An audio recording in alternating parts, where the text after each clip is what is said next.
gracias. Es un gusto estar entre ustedes y sobre todo entre estudiantes en esta iniciativa. Y bueno, yo he preparado una ponencia que he intitulado Centroamérica como región histórica, los desafíos futuros, y son sobre todo desafíos de orden académico, ¿verdad? Académico-político, o hacer una intervención de política académica para incitarlos a seguir adelante. Empiezo. Deseo empezar agradeciendo a los organizadores del encuentro, en especial al doctor José Antonio Serrano Ortega, presidente del Colegio de Michoacán, al maestro Rodolfo González Gaviote por haberme invitado a participar como conferencista en este primer encuentro de estudiantes de posgrado centroamericanistas en México, que hoy nos ocupa y que representa una primicia en este tipo de reunión, lo que hay que valorar en su justa medida y sobre todo saber darle continuidad. Cuando ellos me invitaron a hablarles, en un primer momento pensé en hacerlo en torno a los retos teórico-metodológicos de las ciencias sociales, resaltar las bondades de la investigación comparativa, de los préstamos recientes entre la historia, la antropología, la geografía y la arqueología, en abordar los avances de la profesionalización de nuestras carreras, pero al final me dije que mi tarea en un primer encuentro de esta naturaleza es la de exhortarlos a creer que Centroamérica es una región digna de vivirla, analizarla, transformarla, en pocas palabras, de hacerla parte del concierto mundial, incluida la dimensión académica e intelectual. Desde hace 5 años, el escritor y político nicaragüense Sergio Ramírez Mercado organiza anualmente el encuentro Centroamérica Cuenta, un uso de cuenta en su doble acepción, la de una región con literatura de primer nivel y la de una región que hay que tomar en cuenta. El año pasado él me invitó a participar en su 4ª celebración bajo el enunciado: la memoria es no solo una fuente de creación literaria, sino imprescindible para la historia y para la vida social, y por eso hemos elegido el tema La memoria que nos une. ¿Cuál es la memoria que nos une académicamente a nosotros, entre nosotros y con México? Tomando como excusa a Ramírez Mercado en su esfuerzo por entender y hacer actuar a Centroamérica como un todo, mis palabras irán dirigidas a puntualizar aspectos de esa memoria incluyente y sobre todo a invitarlos a que ella nos siga uniendo en nuestros propósitos ciudadanos y académicos. En 1973, Sergio Ramírez publicó el ensayo Balcanes y Volcanes en el volumen colectivo Centroamérica Hoy, compilado por Edelberto Torres Rivas y editado en México por Siglo XXI. El libro contiene los artículos Síntesis histórica del proceso político del propio Torres Rivas, el papel de la inversión extranjera directa en el proceso de integración del economista guatemalteco de Rosenthal, el proceso de integración económica del economista costarricense Eduardo Lizano, los problemas del mundo rural del economista salvadoreño ya fallecido Rafael Mengíbar, y Balcanes y Volcanes, aproximaciones al proceso cultural contemporáneo de Centroamérica, de Ramírez Mercado. Como se ve, este último es el único artículo que se refiere a aspectos culturales, pues todos los demás estuvieron dedicados a aspectos económicos e histórico-políticos propios del momento de integración que Centroamérica vivía a inicios de la década de 1970, en el marco de la propuesta cepaliana de finales de los años 50 del siglo pasado. Al inicio de su ensayo, Ramírez subrayaba que para intentar una explicación del proceso cultural contemporáneo de Centroamérica, se han elegido como ejes de referencia aquellas épocas en que un modelo de dependencia hace crisis y es sustituido por otro. Es decir, apuntaba a ponerle atención tanto al cierre de los ciclos históricos como al inicio del que, a su juicio y el de los otros autores del libro, estaba por comenzar. En 1970 se pensaba que el desarrollo de las luchas revolucionarias en Nicaragua, El Salvador y Guatemala había abierto un nuevo ciclo en Centroamérica y en gran medida así fue. Este terminaría cerrándose 2 décadas después con la conclusión de los procesos negociados de paz. De esa forma se dio paso al ciclo que actualmente vivimos, caracterizado por la apuesta del modelo neoliberal en favor de economías proteccionistas que se ven alteradas por los procesos globalizadores, especialmente en materia de migraciones, contrabando, fraudes fiscales que vuelven a poner en la palestra mundial a Centroamérica como región histórica. El antecedente explicativo regional a esa propuesta integradora de las décadas de 1960 y 1970 había sido el libro de Torres Rivas, Interpretación del Desarrollo Social Centroamericano, publicado por la editorial universitaria de Centroamérica Educa en San José de Costa Rica en 1971 y que había aparecido como tesis doctoral de Flaxo, Chile en 1969. Por su parte, Educa había sido fundada en 1968 por el Consejo Superior Universitario de Centroamérica, SUCA, con el fin de facilitar la integración cultural del Istmo y permitir que el conocimiento académico producido en cada uno de los países de la región pudiese tener una salida común, lo que permitiría que el campo de la producción intelectual centroamericana fuese conocido en América Latina y por ende se ampliara a su vez el universo de los lectores. El esfuerzo de publicar Centroamérica Hoy en la Ciudad de México iba en esa dirección y así lo entendió el entonces director de la editorial mexicana, Armando Orfila Reinal. Por su parte, desde su inicio, Educa estuvo bajo la dirección de Sergio Ramírez Mercado, cargo que ostentaría por muchos años, haciendo que la producción editorial de la misma marcase el momento cumbre del quehacer editorial de la región. De ahí se entiende el reto del título de su ensayo, Balcanes y Volcanes. Ahora bien, este resulta ser una metáfora de la realidad centroamericana y como tal exige que hagamos una interpretación de ella. Las metáforas son fenómenos complejos del lenguaje cuya comprensión requiere superar la interpretación literal para lograr una interpretación figurativa.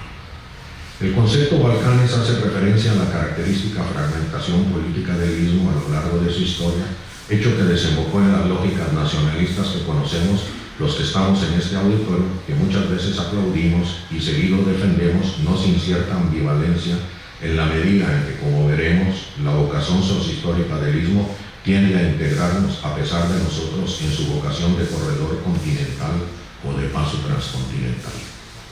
En su primera novela, Te dio miedo la sangre, Caracas, Monte Ávila, 1977, Sergio Ramírez relata el exilio antisomocista nicaragüense en la ciudad de Guatemala a finales de la década de 1950, ya en busca de una salida violenta para derrocar a la dictadura familiar de los Somos. Para entonces, Carlos Fonseca Amador cumplía cárcel por agitador en el departamento guatemalteco del Petén, bajo la vigilancia del teniente Luis Turcios Lima. El primero saldría de la misma para fundar el Frente Sandinista de Liberación Nacional y el segundo se convertiría en el comandante más prestigioso de la guerrilla guatemalteca, y ambos morirían intentando derrocar las dictaduras militares en sus respectivos países. De ahí que los Balcanes estén emparentados con los volcanes, alusión esta última a la realidad geográfica del Istmo centroamericano, orográficamente soldado por la Sierra Madre, la que de paso une al Istmo con México. Pero si bien los volcanes aluden a las permanentes erupciones geológicas, también lo hacen a las sociales que han acompañado a la región a lo largo de su historia. Sobre todo si pensamos lo que sucedió en Centroamérica en las décadas del 60 y el 70. Es decir, la cultura y por ende las ciencias sociales y las humanidades no podían dejar de acompañar la exigencia de cambios estructurales en estados hasta entonces mayoritariamente dominados por dictaduras militares.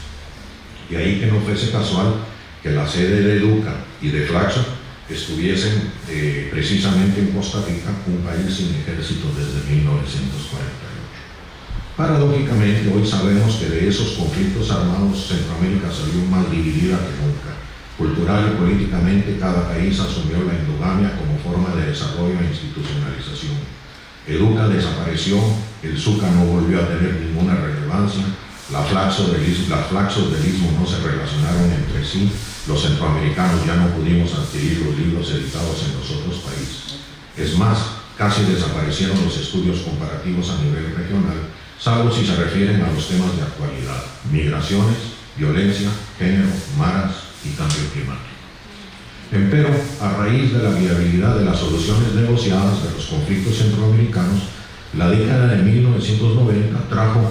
al linealismo un nuevo aire para la idea de ver a Centroamérica como una región histórica y por tanto de hacer esfuerzos para dotarla de instrumentos de análisis de conjunto individuales con lógica comparativa. En esa dirección iría la intención nuevamente de Torres Rivas, como secretario general de Flaxo, a lanzar en 1989 la idea de una historia general de Centroamérica en 6 volúmenes publicada en Madrid en 1993. En esa lógica, desde Honduras se lanzaría el año de 1994 la celebración bianual de Congresos Centroamericanos de Historia, con una dinámica rotatoria para el país organizador, la que incluyó a Panamá, y ya en el siglo XXI a México por medio de Chiapas, en el entendido de que este estado de la Federación forma parte de la realidad ístmica centroamericana. Asimismo, en 1998, en la Universidad de Costa Rica, con el apoyo de la Universidad Nacional de Heredia, se fundó el Doctorado Centroamericano en Historia por iniciativa de quienes nos habíamos graduado en Francia y con apoyo financiero institucional de este país. Hay que reconocer que en los últimos 20 años lo que ha salvado el diálogo académico ha sido el espacio que ofrecen los congresos centroamericanos, los cuales han servido para que las ciencias sociales y las humanidades se sigan encontrando, aunque preferentemente de forma parcelaria a cada disciplina. Ahora bien, en gran medida dicho esfuerzo de los años 90 se empataba con el hecho de que por primera vez, por medio de académicos centroamericanos y centroamericanistas, mexicanos, norteamericanos, estadounidenses, canadienses, europeos, etc., empezaron a dialogar las dos grandes escuelas extranjeras en las que en ese momento se formaban mayoritariamente los doctores en ciencias sociales del Istmo, la francesa y la norteamericana. Hito que permitió un salto cualitativo en la profesionalización de los académicos y que la producción local empezase a ser tomada en cuenta en los trabajos académicos del primer mundo y de México como país bisagra, en la medida en que este ha sido a su vez formador de investigadores centroamericanos en ciencias sociales y humanidades. Sin embargo, a inicios del siglo XXI, tal entusiasmo integrador fue frenado por esta nueva era de endogamia académica. En cada país las escuelas de historia se acantonaron en la historiografía, la antropología, la geografía y la arqueología nacionalistas, y así hacen presencia en los congresos centroamericanos. A su vez, frente a la aparición de la historia general de Centroamérica, se multiplicaron las historias generales por cada país, la historia de El Salvador en 2 tomos en el 94, la historia general de Guatemala en 6 tomos entre 93 y 99, para citar dos ejemplos. Hoy en día, el Doctorado Centroamericano de Historia ha perdido su fuelle ístmico. En ese contexto de encuentros, el Colmich me invitó en 1999 a participar en el coloquio México en el mundo hispánico, y lo hice con la conferencia Elementos desintegradores en Centroamérica, primera mitad del siglo XIX. No voy a repetir lo que ustedes pueden leer en el volumen 1 del libro que corregí obviamente, pero sí me veo en la necesidad de rescatar dos aspectos, el geográfico y el social, para que se tomen en cuenta y así seguir el hilo de mi reflexión sobre el ensayo de Ramírez Mercado. Como se ha esbozado por su morfología, el istmo centroamericano tuvo desde la época prehispánica una vocación esencialmente de puente transcontinental entre la América del Sur y la del Norte, un corredor de bioespecies, de etnias, culturas, ideas, mercaderías, etc. Con la conquista española, la búsqueda de riquezas y de vías comerciales hacia Asia le dio a la circulación intercontinental un peso mayor, haciendo de Centroamérica el paso obligado entre el Océano Atlántico y el Pacífico. Más tarde, ya a mediados del siglo XX, con la apuesta por la esperanza de integración económica de la CEPAL, el paso intracontinental se activó y hoy en día es el más importante, al menos económica, política y socialmente, con el auge de la doctrina de seguridad nacional, la militarización de las fronteras, la magnitud de las migraciones, el impacto de las maras y del narcotráfico, la voluminosa fuga de capitales hacia Panamá y ciertas islas caribeñas. La preocupación en México por atender puentes académicos con Centroamérica no es nueva, pues existió en los años que venimos esbozando. En 1987 apareció aquí el libro colectivo editado por el periódico El Día y el Instituto de Investigaciones Económicas del UNAM, intitulado Centroamérica, una historia sin retoque. En el prólogo, el afamado sociólogo ecuatoriano Agustín Cueva vaticinaba que la crisis de los años 80 iría acentuando los rasgos conservadores en las sociedades centroamericanas y sentenciaba que para entender mejor el momento actual y sus proyecciones es menester conocer a fondo la historia de la región, reconstruir esta historia de una manera a la vez fidedigna y comprometida, lo que era el propósito de dicho libro. Para esa época empezaron los esfuerzos del doctor Andrés Fábregas desde Chiapas por organizar encuentros de investigadores donde los participantes éramos invitados a discutir las posibilidades de una agenda para el estudio de la frontera y de las zonas transfronterizas entre México y Centroamérica. Y a pesar de la riqueza de las propuestas individuales e institucionales presentadas, en los 3 encuentros en que estuve, los resultados quedaron en poco, en gran medida por el peso de las prioridades nacionales. Para que estos esfuerzos sean efectivos es indispensable que, primero, se dé la necesidad insoslayable de lograr que los planes institucionales y que sus resultados iniciales convenzan a las autoridades universitarias, locales y nacionales de la importancia de echar adelante a mediano plazo dichos programas.